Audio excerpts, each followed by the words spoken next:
지금은 하나님의 부름을 받으신 고 화용조 목사님, 그분이 살아계실 때 말년에 너무나 질병으로 고통을 받으셨습니다. 그 아픈 몸으로 일본 선교를 다녀오셔서 그런 얘기를 하셨던 적이 있습니다. 여러분, 아파도 선교할 수 있습니다. 아파도 전도할 수 있습니다. 아파도 사랑할 수 있습니다.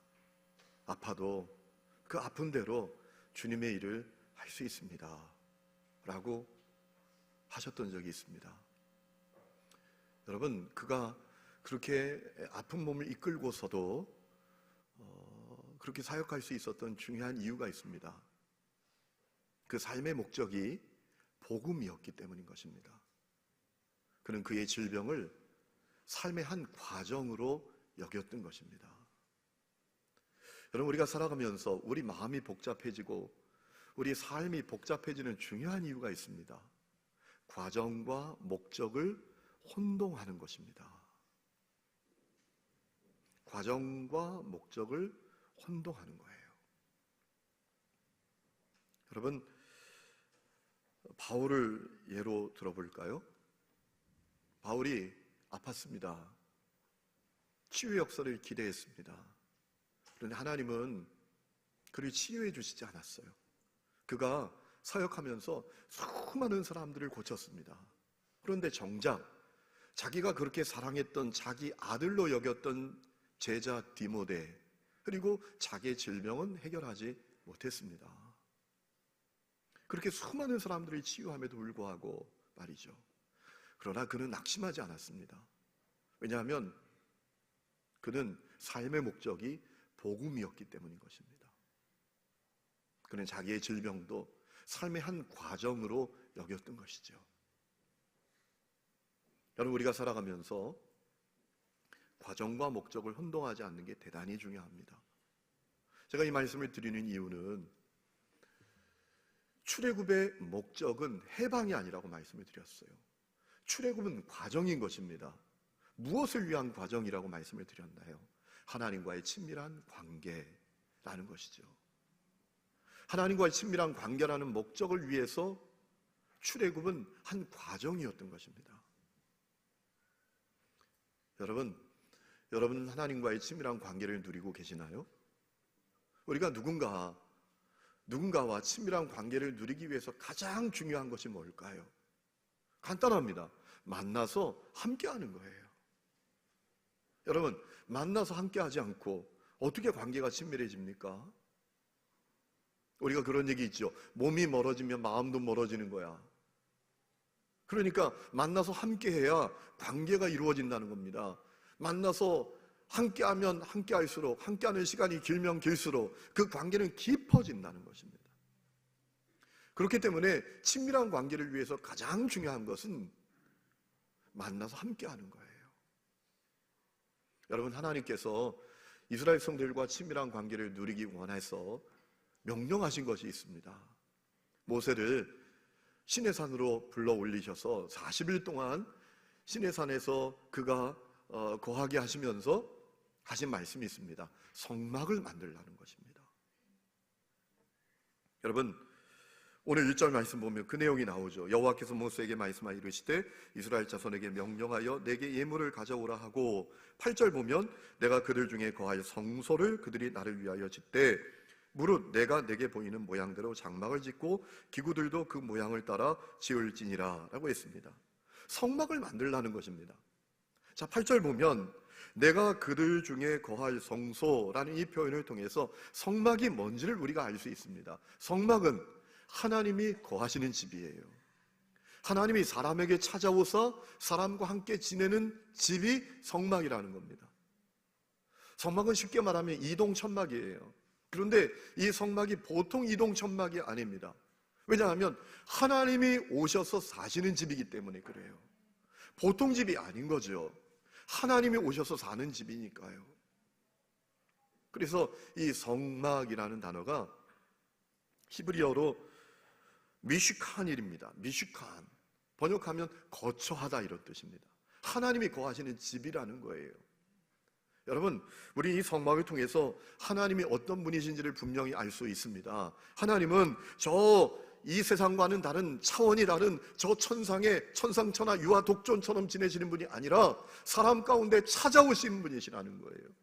사람 가운데 오셔서 함께 하시는 분이시라는 겁니다. 여러분, 그렇기 때문에 기독교와 세상 종교는 차원이 달라요. 세상 종교는 와서 빌라는 겁니다. 와서 부탁하라는 거예요. 그런데 기독교는 달라요. 하나님이 우리에게 오시는 겁니다.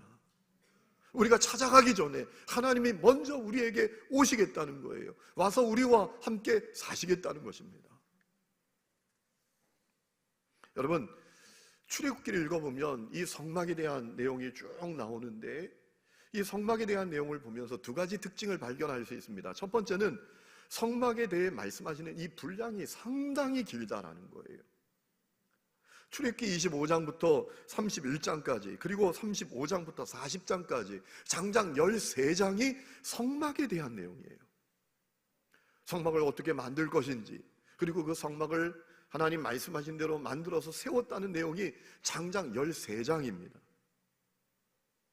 상당히 길어요. 또 하나 이 성막에 대한 중요한 특징이 있어요. 이 성막을 만드는 재료가 보통 재료가 아니라는 것입니다. 오늘 3절 말씀 보면 나오죠. 너희가 그들에게서 받을 예물은 이러하니 성막을 위해서 만들 그 재료를 받으라는 것입니다. 금과 은과 녹과 청색, 자색, 홍색 실과 가는 배실과 염소털과 붉은 물들인 순양의 가죽과 해달의 가죽과 조각목과 등유와 관유에 드는 향유와 분향할 향을 만드는 향품과 호마노며 애복과 흉패에 물린 보석이니라. 이것이 성막 재료인데요, 보통 재료가 아닙니다. 금은동은 그때나 지금이나 얼마나 값비싼 재료입니까? 어느 친절한 신학자는 성막을 만드는 데 들어간 금은동이 얼마나 되는지도 다 계산해서 알려줬는데요, 금이 1톤, 은이 3톤, 동이 2톤이나 됐대요. 뭐 놀라지를 않잖아요. 금이 1톤이나 됐대요. 1톤이나. 엄청난 재료입니다. 청색, 자색 실은요 보통 실이 아닙니다. 왕의 색이기 때문에 그때는 다 뭐 색 있는 옷 못 입고 다닙니다. 그런데 청색, 자색 실로 짜는 옷은 대단한 옷입니다. 왜냐하면 청색실, 청색과 자색은 왕의 색입니다. 그렇기 때문에 청색실, 자색실은 상당히 값비싼 실입니다. 그뿐만 아니라 성막 덮개로 사용할 그 염소 털, 또 순양 가죽, 그리고 해달, 물개 가죽, 이것도 보통 재료가 아닙니다. 아주 값비싼 재료입니다. 이 두 가지 사실을 통해서 우리는 하나님의 마음을 분명히 알 수 있습니다. 하나님께서 이스라엘 백성들과 얼마나 함께하기를 원하시는지, 그들과 함께하는 것을 얼마나 기뻐하시고 좋아하시는지. 그래서 하나님께서 사람들과 함께하실 집도 허접한 집이 아니라 최고의 집, 최고의 재료로 만든 집이 되기를 원하셨던 거예요. 그렇게 하나님은 하나님의 백성과 당신의 사람들과 함께 하시는 것을 기뻐하시고 좋아하셨다는 거예요. 여러분, 이 성막에 대해서 연구를 하다 보면 이 성막 구성품 하나하나에 놀라운 의미가 담겨 있는 것을 보게 돼요. 여러분, 이 성막 제가 그림을 하나 준비했습니다. 이 성막 그림을 여러분이 보시면 폭은 한 25m 정도 됩니다. 그리고 길이는 한 50m 정도 됩니다. 하얀 천으로 울타리가 되어 있어요. 그리고 문은 하나입니다. 동쪽에 문 하나만 있습니다. 그리고 들어가면 성막들이 있고, 거기서 이제 성막으로 들어가면 휘장을 열고 들어가면 성소가 나오고, 그리고 또 휘장을 열고 들어가면 지성소가 나옵니다. 세 부분으로 구성되어 있습니다.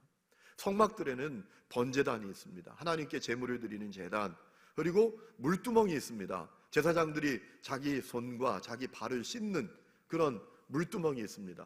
그리고 성소에 들어가면 세 가지가 있습니다. 금촛대가 있고 떡상이 있고, 그리고 분향단이 있습니다. 그리고 휘장을 하나 열고 들어가면 지성소가 있는데 거기에 하나님의 법궤가 있습니다. 그리고 이 성막의 덮개는 4겹으로 덮여져 있습니다. 청자, 홍, 백색 실로 짠 천으로 덮었고, 그 다음에 염소털로 덮고, 그 다음에 붉은 순양털로 덮고, 그리고 마지막에 물개 가죽으로 덮었다는 거예요. 여러분, 이 성막 구성품 하나하나에 놀라운 의미가 담겨 있는데, 그 놀랍다는 의미가 뭐냐 하면 이 성막 구성품 하나하나가 예수님을 우리에게 가리키고 있다는 거예요. 여러분, 이스라엘 성들이 진을 치고 있을 때 성막은 가장 중앙에 설치해야 했어요. 그러면 성막의 문을 여러 곳에 만들면 얼마나 좋아요. 사방에서 다 들어갈 수 있잖아요. 그런데 성막 문은 오직 동쪽에 하나만 만들었어요. 예수님을 말하는 거예요. 오직 우리가 구원 얻을 이름은 예수 그리스도 그분밖에 없다는 거예요. 그것을 알려주는 거예요. 번제단, 짐승을 잡아서 피를 내고 태워서 하나님께 올려드리는 그 번제단, 예수님을 가리키는 거란 말이에요. 예수님 우리를 위해서 속죄의 제물 되시고 희생제물 되시고 화목제물 되셨잖아요. 물두멍도 예수님을 가리키는 거예요. 예수님께서 우리의 죄를 정결하게 씻어주시고 또 날마다 우리를 거룩하게 해주시는 분이잖아요. 성소 안에 들어가면 만나는 금초대, 그것도 예수님 가리키는 겁니다. 세상의 빛 대신 예수 그리스도. 떡상도 예수님 가리키는 거예요. 생명의 떡 대신 예수 그리스도. 분향단도 예수님을 가리키시는 거예요. 늘 기도로 사셨던 예수 그리스도. 그리고 지성소에 들어가면 법궤가 있는데 하나님이 임재하시는 나무 상자였어요.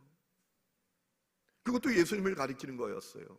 왜냐하면 예수님이 말씀이 육신이 되신 하나님이시니까요. 성막 덮개도 다 예수님 가리키는 거예요.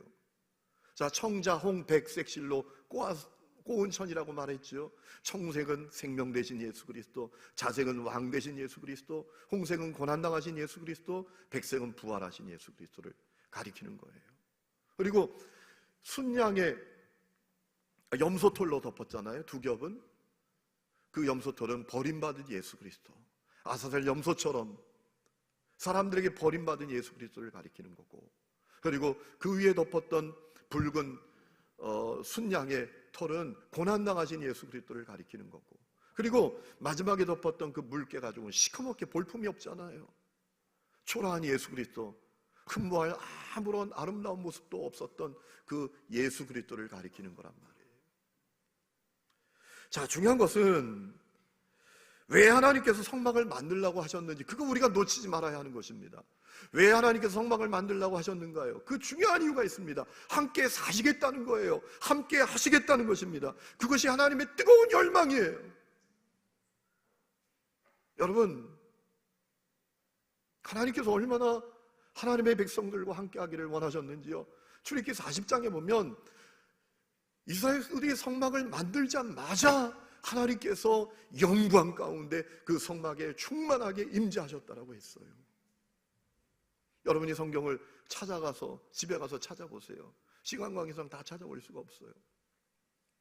얼마나 주님이 원하셨는지, 기다리기라도 하신 것처럼 성막을 짓자마자 충만한 영광 가운데 여호와의 영광이 성막에 충만하게 임했던 거예요. 여러분, 그 마음은 태초부터 계속됐어요. 하나님께서 에덴 동산을 만드셨어요. 왜 만드셨어요? 아담과 하와와 함께 지내시려고, 함께 거니시려고 에덴 동산 만드신 겁니다. 그래서 예수님이 성육신 하신 거예요. 그리고 예수님이 십자가에 고난받으시고 부활하시고 승천하신 다음에는 성령님이 우리 가운데 오신 거예요. 우리와 함께 사시려고. 그래서 바울은 뭐라고 말했습니까? 우리 각 사람이 다 하나님의 성전이래요. 우리가 다 하나님의 성전이래요. 우리가 다 하나님의 성막이라는 것입니다. 성도 여러분, 여러분은 그것을 분명히 아십니까? 여러분이 주님이 사시는 집이 되었다, 내가 성전이고 내가 성막 되었다는 사실을 분명히 아십니까? 이것을 아는 것은 대단히 중요해요. 여러분, 사실 우리가 주님과 함께 살려고 몸부림치고 열망하고 그럴 필요도 없어요. 이스라엘 백성들은 하나님께서 함께 사시기 위해서 성막 지으라고 하시니까 그 성막 짓기 위한 예물을 가지고 오는데 얼마나 많이 갖고 왔는지 출애굽기 36장에 보면 부살렙과 오홀리압이 모세에게 가서 보고합니다. 너무 많이 갖고 와서 이거 안 된다고, 이제 그만 좀 갖고 오라고 하라고. 주님이 함께 사시겠다고 하니까 얼마나 기쁜지 말이에요. 예물을, 성막 지을 그 재료를 너무너무 많이 갖고 오는 거예요. 여러분, 우리는 그렇게 할 필요도 없어요. 왜냐하면 이미 십자가 복음으로 말미암아 내가 성전된 것은 사실이기 때문입니다. 여러분 믿든 안 믿든, 인정하지 않든 인정하든, 여러분이 깨닫든 못 깨닫든, 여러분이 이미 주님의 성전됐어요. 여러분이 십자가 복음을 만났다면 여러분이 이미 성막된 거예요. 이것을 분명히 아느냐 모르느냐는 너무나 중요합니다. 여러분, 왜 하나님께서 이스라엘 백성들과 그렇게 함께 하려고 하셨을까요? 중요한 이유가 있습니다. 뜨겁게 사랑하시기 때문이잖아요. 여러분, 사랑하면 함께 하는 거예요. 이거 시간이 많이 가서 할 얘기가 많은데 빨리 끝내야 되고. 제가 제 아내와 연애할 때요, 제 아내가 인천에 살고 저는 서대문에 기숙사에 살아요. 서울역에서 사마고속을 태워서 보내야 되는데 참 신기한 게요, 차가 딱 오면 다음 차 타라. 그리고 다음 차가 와요. 다음 차가 또 오면 제가 뭐라 해요? 다음 차 타지. 그리고 또 다음 차를 타요. 왜 그래요? 뜨겁게 사랑하니까 함께 하고 싶은 거예요. 아멘입니까? 제에게 말씀드리는 게 아니에요.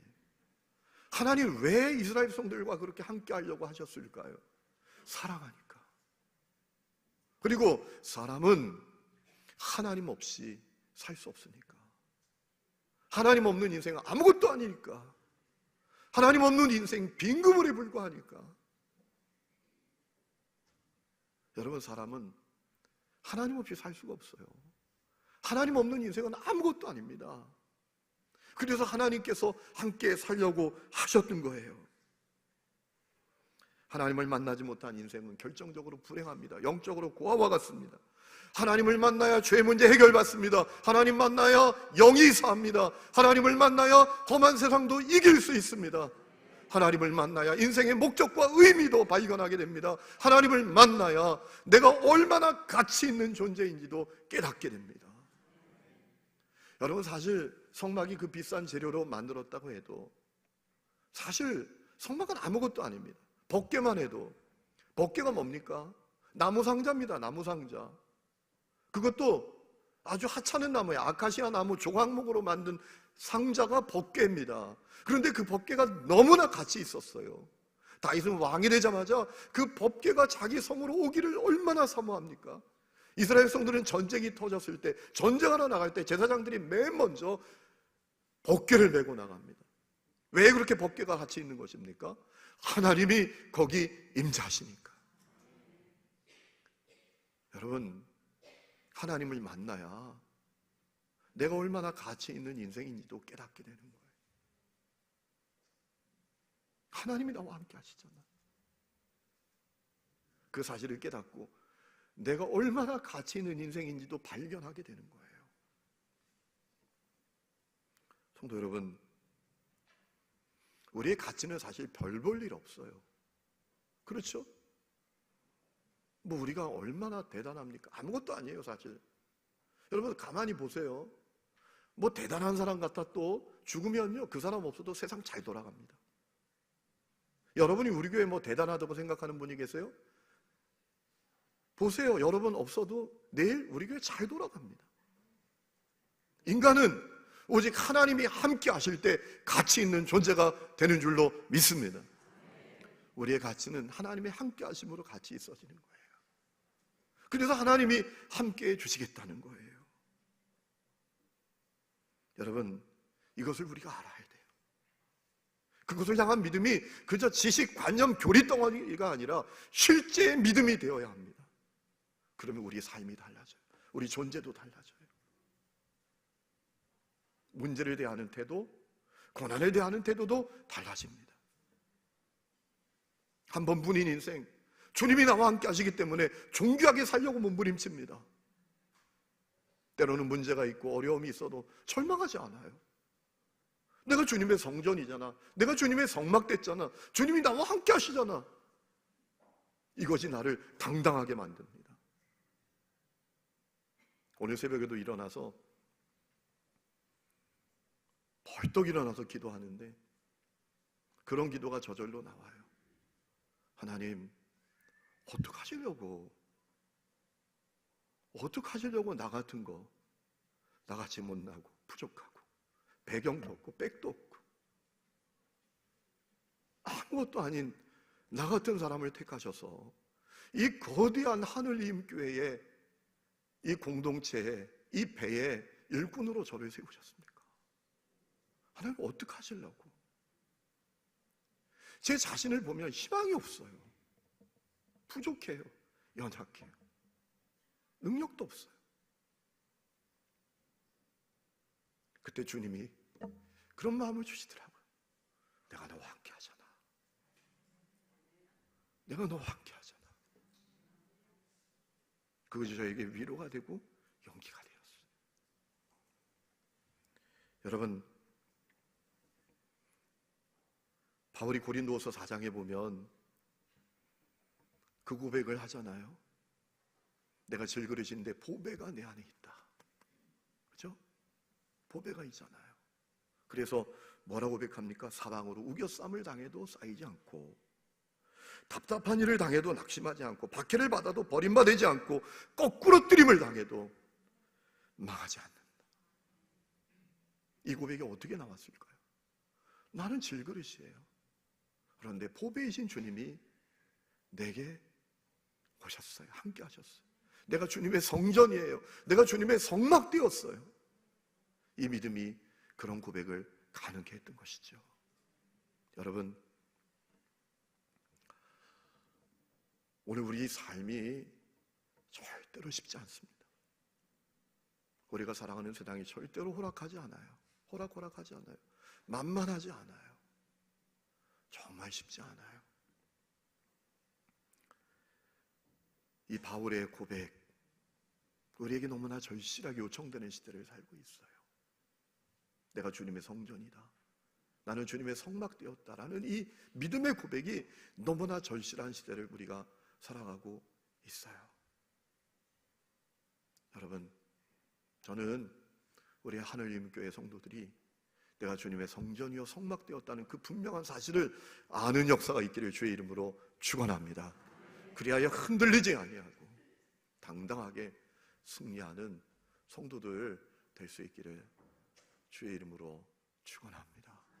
이 시간에 우리가 찬양 하나 부르